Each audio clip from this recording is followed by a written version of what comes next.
बाद में होगा। उस वक्त ये भारत की इकोनॉमी 5 ट्रिलियन की इकोनॉमी होगी। प्राइवेट सेक्टर एक नई गति और नई दिशा के साथ में आगे बढ़ेगा। डिफेंस इंडस्ट्रीज जिस तरह से बढ़ रही हैं, बहुत सारे ऐसे काम होंगे। डिफेंस पब्लिक सेक्टर अंडरटेकिंग्स के अंदर में जिस प्रकार से विस्तार हो रहा है, कंट्री के अंदर में मैन्युफैक्चरिंग बढ़ रहा है, उनको लोगों को ये लोग चाहिए जो डिसिप्लिन्ड हों, ट्रेनेबल हों, और जिनके पास में उम्र हो। इनका सबसे बड़ा एसेट है इनकी उम्र, कि ये अभी भी यंग है। इस उम्र में कई लोग अभी भी अगर हम जाए पॉलिटेक्निक के अंदर में लोग भर्ती होने के लिए जाते हैं, तो उनमें से कई लोग 22, 23 साल के होते हैं, 2 साल 3 साल का कोर्स करते हैं। उसके बाद वो अपने लिए एक मैन्युफैक्चरिंग जाए, कोई कंप्यूटर का कोर्स करते हैं, 2 साल का कंप्यूटर का कोर्स करें। इंफॉर्मेशन टेक्नोलॉजी के फील्ड में इतने वो हैं, तो इनके लिए स्थान ज़्यादा होंगे। इनका भविष्य टोटली सुरक्षित है और इनको किसी प्रकार की चिंता करने की बात नहीं है, क्योंकि इनके पास में 22 साल की उम्र है, इनके पास में 4 साल देश की सेवा करने का एक सर्टिफिकेट है, इनके पास में एजुकेशनल क्वालिफिकेशन की एक वो है, और उसके अलावा इनके पास में एक ऐसी धनराशि भी है जिससे इसको इन्वेस्ट कर सकते हैं। और अभी इनकी इनकम्बेंसीज नहीं है, अभी इनके परिवार नहीं है।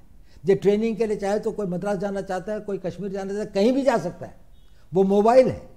जब वो 34 साल की उम्र में आप उसको भेजते हैं, उसके साथ सबसे बड़ा अन्याय है, क्योंकि ना तो वो घर बैठ सकता है, ना ऐसी जगह पे जा सकता, अपने क्षेत्र से बाहर भी नहीं जा सकता।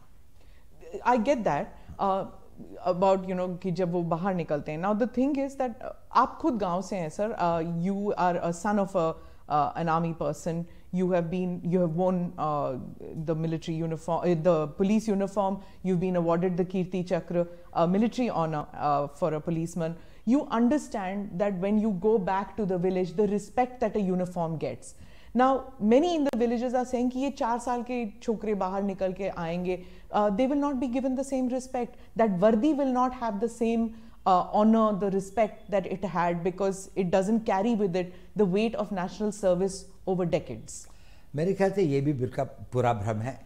गांव के अंदर में अभी भी इनकी उतनी प्रतिष्ठा और इज्जत और सम्मान होगा, गांव में नहीं, गांव के बाहर भी। ये देश की एक बड़ी भारी निधि होंगी। ये इतने हजारों की संख्या में जो ये बच्चे होंगे, जब ये ओवर द ईयर्स समाज के भिन्न भिन्न भागों में जाएंगे, when they will go and man positions in different walks of life, they will bring with them the work culture, the ethos, the values which they have imbibed in army. Army has sent them in as a totally transformed persons. So they will be the great harbingers of the change. वो परिवर्तन को एक नई दिशा देंगे। और ये जो लोगों को भ्रम है कि इनका सम्मान और इनका वो नहीं होगा, ये बिल्कुल गलत है। मेरे ख्याल से अग्निवीरों को उतना ही सम्मान होता है। आज भी कितने लोग अपनी कोशिश करते हैं, पारिवारिक कारणों से सेना को छोड़ के कभी कभी आना पड़ता है। कुछ लोग हमेशा से पहले कलर सर्विस कितनी थी, 1962 तक तो 7 ईयर्स थी। उसके बाद में भी समय समय पर इसने ये कहा गया है कि इसको वो किया जाए। तो 7 ईयर्स की कलर सर्विस के बाद में जो आदमी जाता था, उसको क्या वो सम्मान मिलता था, इसको अधिक सम्मान मिलेगा क्योंकि इसके पास में आगे का कैरियर भी है। सर, अगर if this scheme was so overdue, so necessary, keeping in view that wars have changed, the nature of wars have changed, and the nature of the requirement of manpower has changed for India, अगर ये इतना overdue था तो इसके against इतने protest, इतने sudden protest क्यों हुए? देखिए, ऐसा है, इसमें 2 तरह के प्रोटेस्ट या अपोजिशन है मैं कहूँगा। एक तो ये है जो कंसर्न हैं, वो देशभक्त भी हैं, उन्होंने देश की सेवा भी की है और अपने जीवन का बड़ा भाग जो है देश के लिए अपनी जानों की बाजी भी लगाई है। उनको फियर ऑफ अननोन है, और जब भी कोई परिवर्तन आता है, any time that a change comes, उसके साथ में जुड़ी हुई anxieties and fears are always there. कुछ भय होते हैं, कुछ आकांक्षाएं होती हैं, कुछ अनागतवती चिंताएं होती हैं जो आदमी को घेरती है। इतना बड़ा परिवर्तन, इतना बड़ा चेंज हो जाएगा तो कहीं ये तो नहीं सब कुछ पलट जाएगा। तो ये हम इसको समझ सकते हैं। इसके लिए आपने देखा होगा, यदि आपने 15 तारीख जून के बाद में जैसे जैसे इन लोगों को अधिक सूचना और पूरी बात का पता चल रहा है, और भी बातों का समय के साथ पता लगेगा, वैसे वैसे ये लोग इसको समझ रहे हैं कि ये तो हमारी बड़ी पुरानी आवश्यकता थी, इसमें हमारे वेटरन्स भी शामिल हैं और ये एक अच्छी चीज़ है। उनके कंसर्न हैं कि इनका क्या होगा। अब उनको पता लग रहा है कि इनके लिए भी एक भविष्य निश्चित करने की योजना है।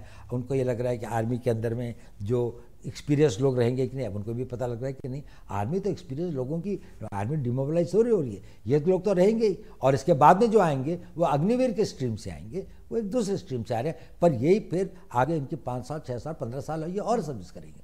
तो उनकी वो जो भय और आकांक्षाएं हैं उनमें धीरे धीरे कमी आ रही है। एक दूसरे वर्ग है, उसका ना राष्ट्र से कोई मतलब है, ना राष्ट्र की सुरक्षा से कोई मतलब है, ना वो राष्ट्र के प्रति इतने समर्पित हैं। उनके they are conflict entrepreneurs. What they want is that they want a conflict in the society. They would like to create anything which is close to the anarchy. Now these are the person who will go for stone throwing, demonstrations, burning the trains and others, not what is the cause. But wherever there is an opportunity, they think that they can emotionalize or mislead the people, or they can have this thing. जो अग्निवीर बनने वाला होगा वो ना किसी प्रलोभन में आता है, ना वो किसी से बहकाया जा सकता है, ना वो किसी के द्वारा दुष्प्रचार के लिए प्रेरित किया जा सकता है। ये जितने लोग हैं, मुझे नहीं लगता कि ये वो लोग हैं जो कि सेना के लिए और सेना में जाने के लिए बहुत इच्छुक है, या जिनके पास में एक साइकिक मेंटल सेट है। वो अपने घर में बैठ कर तैयारी कर रहे होंगे। Didn't the security establishment anticipate कि ऐसे conflict entrepreneurs जो आप कह रहे हैं, that they will make use of this scheme to mislead people and to cause street unrest? Well, something was anticipated as well also, because we thought that, well, these people who have got a vested interest, they have got vested interest because some people are making money through the coaching centers. They have vested interest because they would like to discredit the government on any count. There are some vested interests who would like the youth to be provoked against the establishment and others. We had it, but then it's a democracy. We cannot take the action and we cannot do this thing. But once they take and transgress those red lines, their freedom. यहाँ पर रुकते हैं छोटे से break के लिए। Break के बाद फौरन हाजिर होते हैं।